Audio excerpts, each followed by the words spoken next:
Hello guys! Ito na naman ang simpleng recipe na ibahagi ko sa inyo, ang carrots de mamon, na pwede ninyo pagkakitaan ito.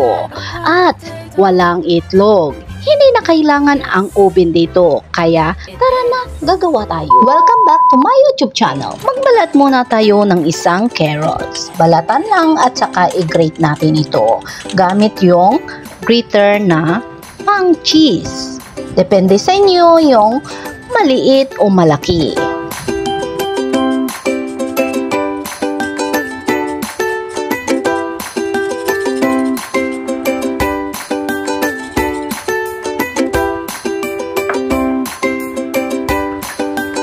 Mag-mix na tayo ng mixture natin.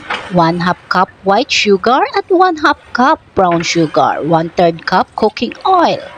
1 cup evaporated milk. Pwede fresh milk. I-combine lang, mix well. Wala akong itlog nilagay at naglagay lang ako ng vanilla. At asin. Para magbalansi yung sweetness.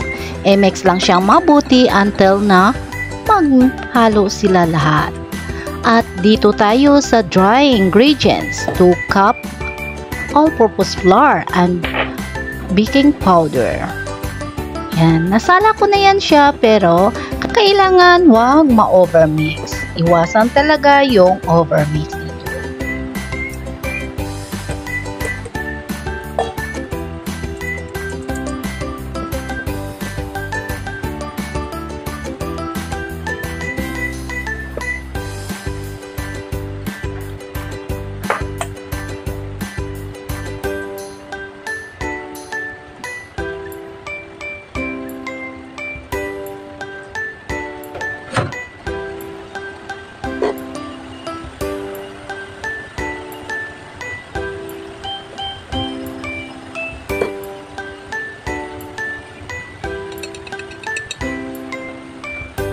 At ilagay na natin yung grated na carrots. Yan. At pasas. Depende sa inyo kung ano ang ilagay ninyo. Ganyan yung sa akin.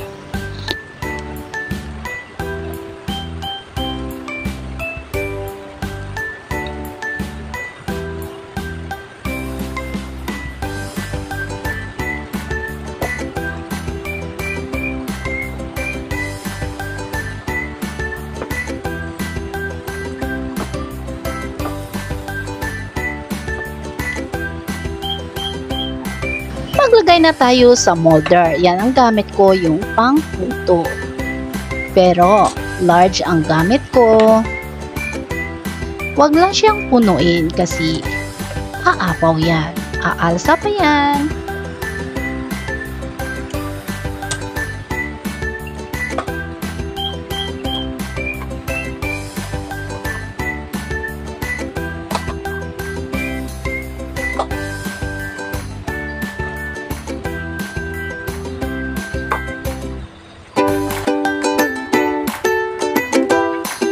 Yan, ready to steam.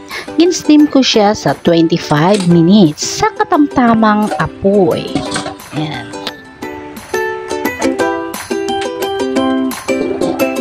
After 25 minutes, yan na siya. Palamigin natin muna bago tanggalin sa molder.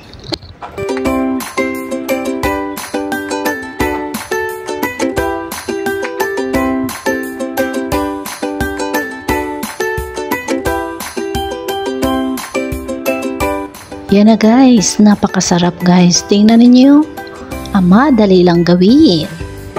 Yan, subukan ninyo yan guys. Pwede ninyo pagkakitaan ito. Yan ang carrots de mamon. Yan, super lambot. At tamang-tama yung lasa. Yung hindi pa nakasubscribe, please subscribe my channel. Thank you for watching.